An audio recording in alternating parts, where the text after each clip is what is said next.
So, Brian, I want to talk about the linebacker position in this class.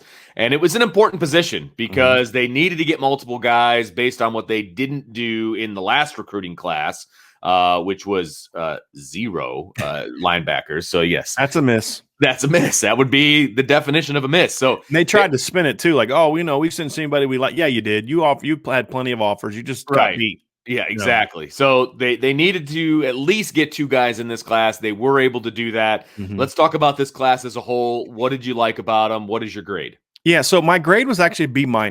Okay. Which is a low grade when you consider that the number one recruit on my defensive board, Prince Collie, is one of the linebackers. And the reason for that is because you needed at least two linebackers in this class, but I felt you needed two high upside linebackers, and I don't think they got that. And I think the other aspect of it is Kahanu Kia, who they got late, the kid from Hawaii, is talking about going on a Mormon mission. So as of right now, he's going to be gone for 2 years. So technically, he's more like a 2023 recruit than he is a 2021 recruit. And even if he does end up coming to Notre Dame first, going on a mission down the road, he's still a guy to me that needs more time. Okay. Now, I thought about bumping it up to a B because I do think he particularly is going to fit a little bit better into the Marcus Freeman defense, and we'll get into that in a minute. But I think a third linebacker might have been needed, especially because, again, needs change. And when you lose Jack Lamb, there's a chance they could lose another linebacker after spring, depending on how the depth chart shakes out, because the guys want to stay and compete. But if a guy gets to the end of spring and he's third on the depth chart, there's a chance they may lose another guy. Part of the reason they bailed on landing a guy last year after they missed their top guys, they didn't try to get anybody else's because, we signed so many guys in the 2018 and 2019 class. Well, one of those guys is gone. Right. Some of those guys aren't quite necessarily panning out the way that you thought they would pan out.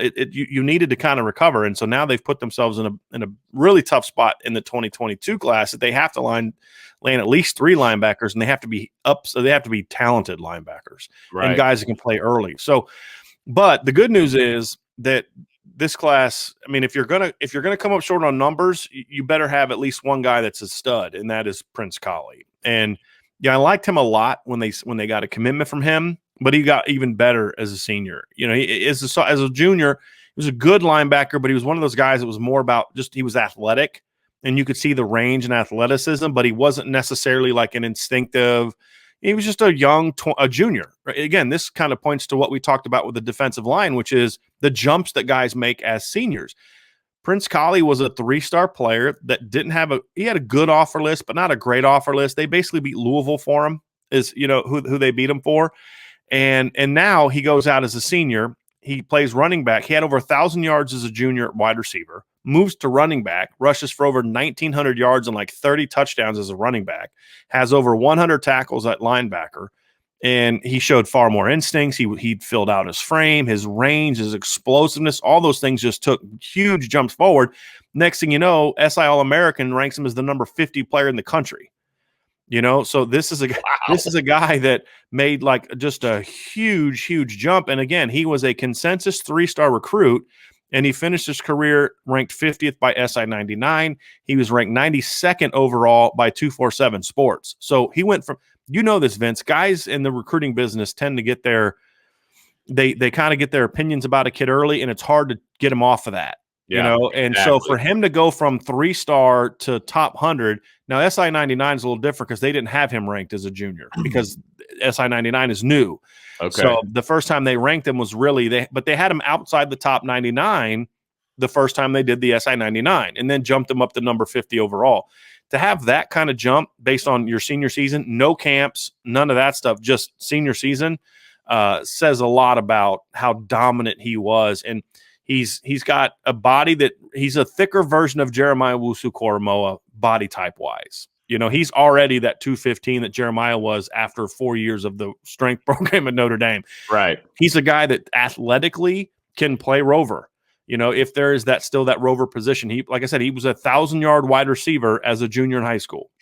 He understands route running. He understands coverage. He can flip his hips. He's got range. He's got length.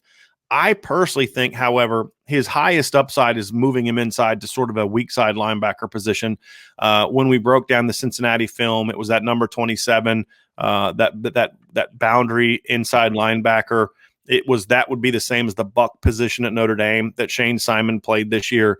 That to me is really where I could see his highest upside, because he is a powerful kid. I mean, you watch him play, Vince, and linebackers have to have that explosiveness in the lower body. And you look at Jeremiah Owusu-Koramoah, for example, 215 pounds and skinny, but he could arrive with such force at the football because he has really great lower body explosiveness. Yeah.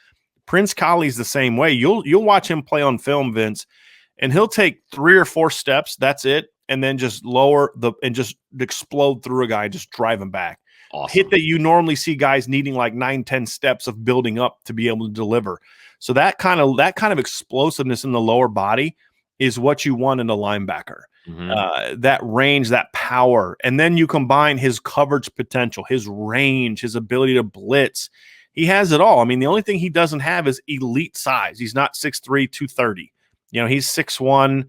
He's listed at 6'2". I don't think he's quite 6'2". Maybe he is. But to me, there's no difference between 6'1" and 6'2" linebacker. It's not a big deal. He's got long arms. He's probably 200 to 210 pounds, but he's a thick 210 pounds, and so he'll be, by the time he gets to the fall, he's going to be as big as Jeremiah Owusu was as a senior in college.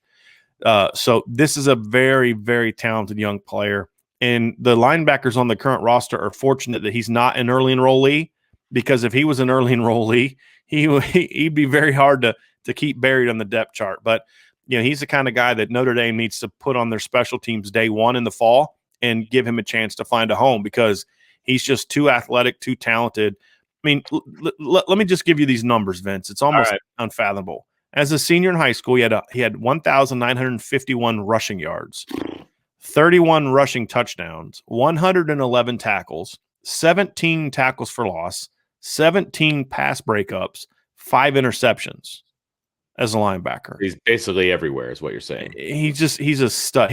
He's a football player who happens to be really athletic, as opposed to a really athletic guy that's trying to play football, which we've discussed on our podcast before. He is a football player that is very athletic. Yeah. And he is a guy that I think is going to thrive at line. And he would have thrived in the Clark Lee defense as well.